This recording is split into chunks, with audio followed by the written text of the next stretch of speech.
Hey guys, it's Jenny. Welcome back to the Bookworms Buddy. It is time for my January wrap-up.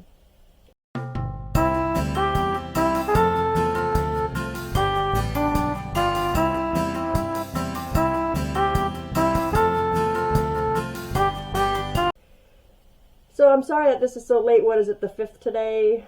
But last week we had horrible weather. We had ice storm and things just didn't start picking up until later Friday, Saturday. So I just decided to wait till today because our Saturday was a little busy.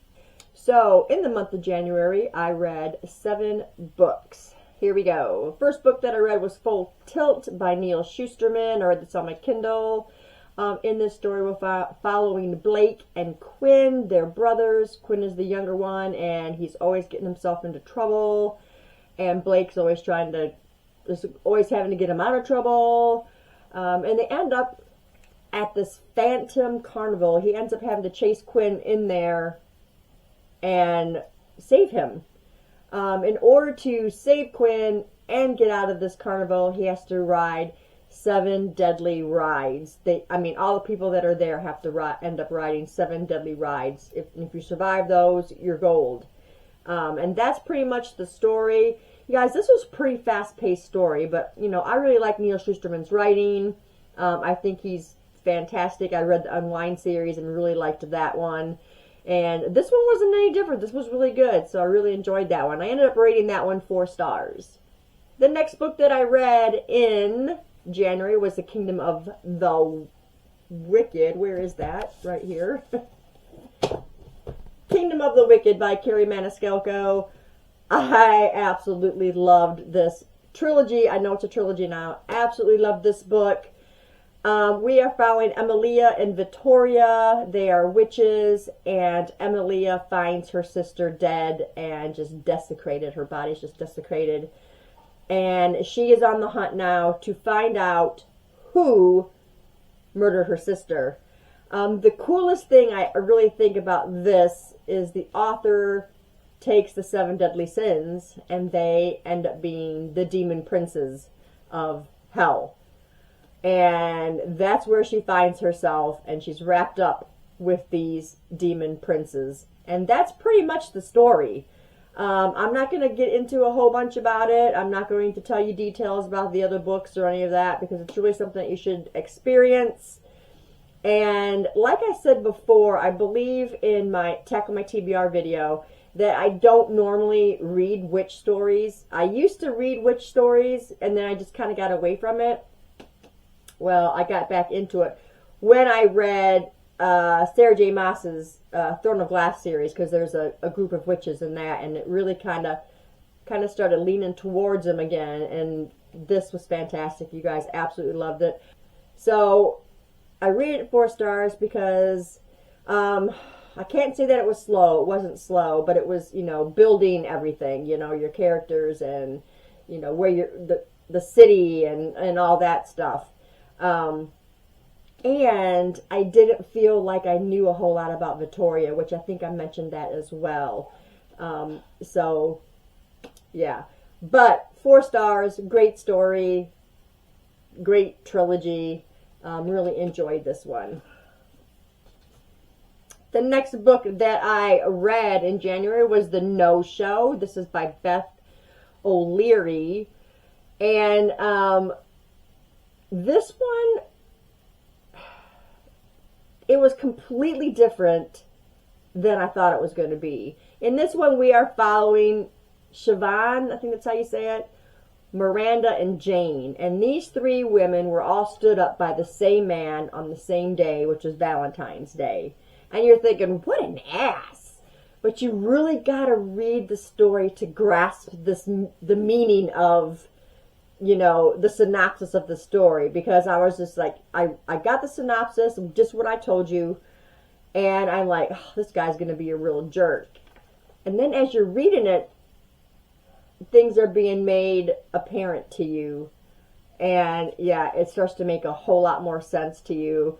I really liked this story. I loved the characters. The plot line was fantastic, even though it sounds iffy. But I ended up giving it 4 stars. You guys should really grab this book and read this book. I read this one on my Kindle, so yeah, it was really good. Okay, the next book that I read was Speak No Evil by Liana Gardner. This is the book that I picked up from the Bookworm box when we went to Sulphur Springs in October. And we went to Colleen's, that's Colleen's store. Her and her sisters run that Bookworm box. And they support, you know, other authors, and the store is charity run. It's just, they don't keep any of the funds or anything, but they do sell a lot of different authors' books to get them started, or however they work it. I don't know all the details on that. But anyway, this book was there, and it sounded interesting, so I figured I would give it a try, finally, after all this time. In this book, we're following Melody. And after reading the story, I had a lot of questions, you know, because it dealt with snakes and stuff. And as you go through, you start to figure out why and what it was. I think it's a Cherokee custom when it comes to religious aspects, because her dad and her are part Cherokee, I think. And it's like a religious thing that they, if you have faith, then snakes won't hurt you. And that was part of their whole custom. It was some kind of a custom thing. Anyway, Melody finds out she can sing to snakes and they won't harm her, but also she's got this beautiful voice that she should be sharing with other people. And then her father is a snake handler.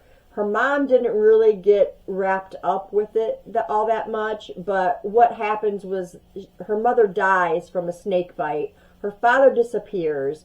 She ends up in the foster system, and that's pretty much the story. Awful things happen to her. The more she runs, the worse it gets, and that's pretty much the gist of the story. Now, there were parts of the story that were hard to really swallow, hard to buy.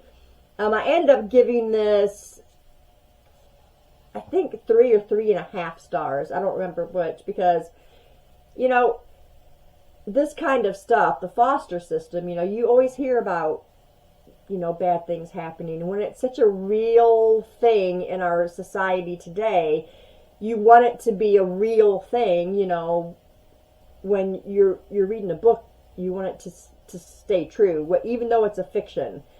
You know, am I making sense? And parts of it just didn't feel true or real, or, you know what I mean? So it didn't get a 4-star rating or a 5-star rating, like 3 stars for this. I mean, I liked the characters, but like I said, just unrealistic in some parts. So there's that one.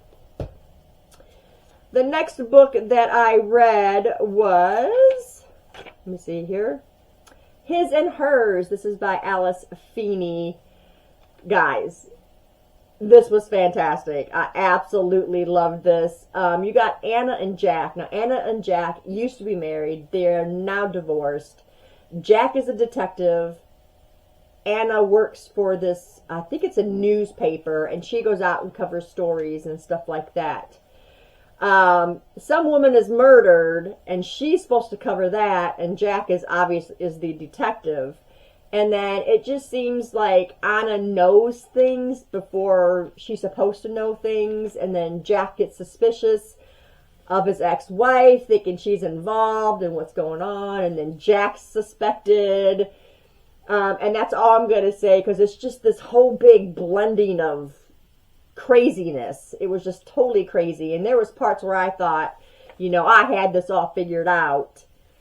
Nope, didn't have it figured out. Never had it figured out to the very end when they spring it on you. So this was fantastic. I ended up giving this 4 stars. Loved the story. Alice Feeney does it again. Try her books if you haven't. She's fantastic.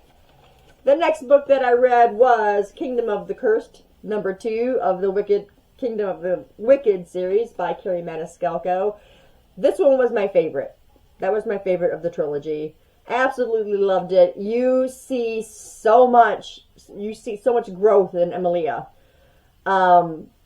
and the characters, they're fantastic. And I'm not going to say anything else about this because it is the second book. But you guys, this one was my favorite out of the three. Absolutely loved it. If you haven't read this and you love fantasy or you like witches, this trilogy is fantastic. Absolutely love that. That's all I'm going to say for that. I don't want to give anything away. And then the last book that I read was Sometimes I Lie, also by Alice Feeney. I was like, hey, let's do it again. I got another one on my Kindle. And I gotta say, not my favorite. I ended up giving this one 3 stars. As I told you before, Alice Feeney likes to write in different perspectives. And usually you can decipher whose perspective you are reading at the time. Let me tell you what this is about, first of all. You got Amber, and she was in a horrific accident. She's in a coma. She knows she's in a coma, but she can't move her eyes, her arms, she can't speak. But she is aware. Okay, I didn't know when you were in a coma that you could be aware. You know, I've never been in a coma, so. But I didn't think that, I thought that, you know, you just weren't aware of anything. But she was aware of everything. She knew people that came into her hospital room. She knew what was going on around her, who the nurses were, all this stuff. And she couldn't remember how she got in the accident. So she's getting little bits of that in her dreams when she's dreaming things happening.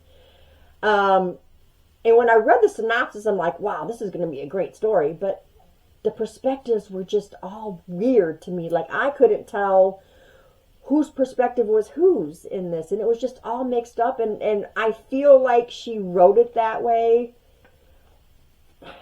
But it was just really confusing to me. I didn't really understand it. Her husband is there with her. Her sister's there with her while she's in the coma. Her husband, they suspect him for causing the accident or something because they were, she and he wanted to have a child, and they waited too long because her career, and so they were getting what's the word? I can't think of the word. They weren't getting along. We'll just say they weren't getting along. They were out of sorts with each other. And so that's why they were suspecting her husband as, you know, maybe he wanted to kill her or something.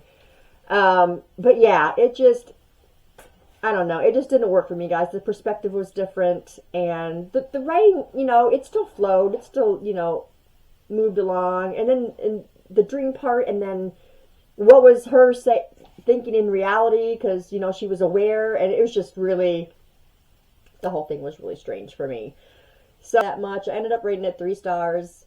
Yeah, not a favorite. Sorry, not a favorite. But yeah, that's what I read, guys, in January. 7 books. A pretty good reading month. I had a few 3 stars, but other than that, it was a really good reading month. Did you guys read any of these books that I talked to you today? If you did, let me know your thoughts in the comments. I'd be interested to know. But that is it for me. Thanks for staying tuned, and I'll see you in the next video. Bye.